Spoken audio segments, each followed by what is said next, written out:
AK Abhilash കൂടിയുണ്ട്. AK Abhilash, KSU നേതാക്കൾക്കിടയിലൊക്കെ അമർഷമുണ്ട്. പ്രത്യേകിച്ച് KSUവിൻ്റെ സംസ്ഥാന അധ്യക്ഷൻ മുഖ്യമന്ത്രിയുമായൊരു കൂടിക്കാഴ്ച വേണം എന്ന് പറഞ്ഞിട്ട് ഇന്നലെ മുഖ്യമന്ത്രി അതിനുള്ള സമയം കൊടുത്തില്ല എന്നാണ് മനസ്സിലാക്കുന്നത്. ഇന്നൊരിക്കൽ കൂടി ശ്രമിക്കും എന്നാണ് KSU സംസ്ഥാന അധ്യക്ഷൻ പറഞ്ഞിരിക്കുന്നത്.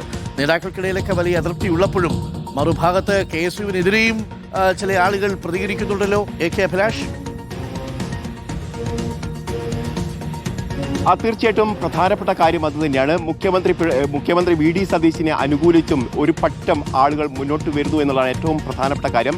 അതായത് സർക്കാരിൻ്റെ പ്രവർത്തനം ഇന്ദിരാഗാന്ധി അടക്കം നടപ്പിലാക്കി വലിയ നിലയിൽ നല്ല രീതിയിൽ മുന്നോട്ട് പോകുമ്പോൾ അതിലെ കുറ്റം കണ്ടുപിടിക്കാൻ ചിലരുണ്ട്. ആ കുറ്റം കണ്ടുപിടിക്കുന്നവർക്ക് പിന്തുണ നൽകി പിളർപ്പുണ്ടാക്കാൻ അല്ലെങ്കിൽ അവിടെ ഒരു വിഭാഗീയത സൃഷ്ടിക്കാൻ ഒരു നീക്കമാണ് ഇത്. കുത്തിത്തിരിപ്പുകാരുടെ അംബാസിഡർമാരായി ഈ നേതാക്കൾ മാറുന്നു എന്നുള്ള രൂക്ഷ വിമർശനമാണ് ഇന്നിപ്പോൾ നിജേഷ് അരവിന്ദ് ഫേസ്ബുക്ക് പോസ്റ്റിലൂടെ മുന്നോട്ട് വെക്കുകയും ചെയ്തത്. അതോടൊപ്പം തന്നെ 10 വർഷം ഭരണത്തിൽ മാറി നിന്നതിൻ്റെ പ്രശ്നങ്ങളൊക്കെയുണ്ട്. അപ്പോൾ പിന്തുണയ്ക്കുന്നതിന് പകരം ഇത്തരത്തിൽ കുറ്റങ്ങൾ കണ്ടുപിടിക്കാനുള്ള ശ്രമം നടത്തുന്നു. ഇത്തരക്കാരെ തിരിച്ചറിയണം എന്നുള്ള കാര്യം കൂടിയാണ് പറയുന്നത്. നേരത്തെ ശേഷാദ്രിനാഥിൻ്റെ നിയമനവുമായി ബന്ധപ്പെട്ട് വലിയ തരത്തിൽ വിവാദങ്ങൾ ഉയർന്നു. പക്ഷേ അത് കായക്കോപ്പയിലെ കൊടുങ്കാറ്റായി അവശേഷിച്ച കാര്യം കൂടി നിജേഷ് അരവിന്ദ് ഈ പോസ്റ്റിൽ ചൂണ്ടിക്കാണിക്കുകയും ചെയ്തിട്ടുണ്ട്. ഇത്തരക്കാർക്ക് ജനം കരുതിയിരിക്കുന്നുണ്ട്.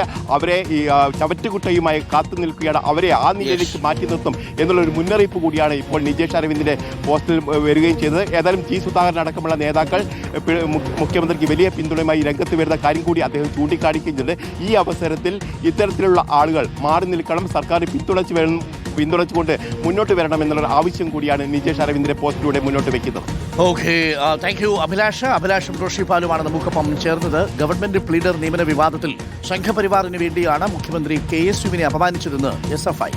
സംഘപരിവാറുകാരനെ നിയമിച്ചതിൽ KSUവിന് എന്ത് കാര്യമെന്ന് ചോദിച്ച മുഖ്യമന്ത്രി നാളെ യൂത്ത് കോൺഗ്രസിന് എന്ത് കാര്യമെന്ന് ചോദിക്കും. മറ്റന്നാൾ KPCCക്ക് എന്ത് കാര്യമെന്ന് ചോദ്യം വരുമെന്നും SFI സംസ്ഥാന സെക്രട്ടറി PS സഞ്ജീവ് പരിഹസിച്ചു. KSUവിന് എന്താണ് പ്ലീഡറുടെ നിയമനത്തിൽ കാര്യമെന്നാണ് ഇന്ന് VD സതീശൻ ചോദിച്ചതായി കണ്ടത്. ഇവിടെ നമുക്ക് കാണാൻ കഴിയുന്നത് തൃശൂർ ലോ കോളേജിലെ ABVP പ്രവർത്തകനും അതിന്റെ നേതാവായും അതിനു പുറമെ വിദ്യാർത്ഥി സംഘടനാ പ്രവർത്തകർ, വ്യത്യസ്ത ചേരിയിലുള്ള വിദ്യാർത്ഥി സംഘടനാ പ്രവർത്തകരെ ആക്രമിച്ച കേസിൽ പ്രതിയുമായിട്ടുള്ള ആളെയാണ്, ശരത് എന്ന അഡ്വക്കേറ്റിനെയാണ് ഈ ഗവൺമെന്റ് UDF ഗവൺമെന്റ് അവരുടെ ലീഡറായി നിയമിച്ചിരിക്കുന്നത്. ആ നിയമനം നടത്തിയിരിക്കുന്നത് നിയമവകുപ്പാണ്.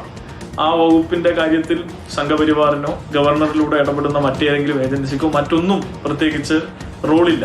എന്നിട്ടുകൂടി സംഘപരിവാറുകാരനെ നിയമിച്ചതിൽ ചോദ്യം ചെയ്ത KSU സംസ്ഥാന പ്രസിഡന്റിന് എന്താണ് ഇതിൽ കാര്യം എന്ന് ചോദിക്കുന്ന നിലയിലേക്ക് കേരളത്തിലെ കോൺഗ്രസിന്റെ നേതാവ് കൂടിയായിട്ടുള്ള VD സതീശൻ മാറിയിരിക്കുകയാണ്.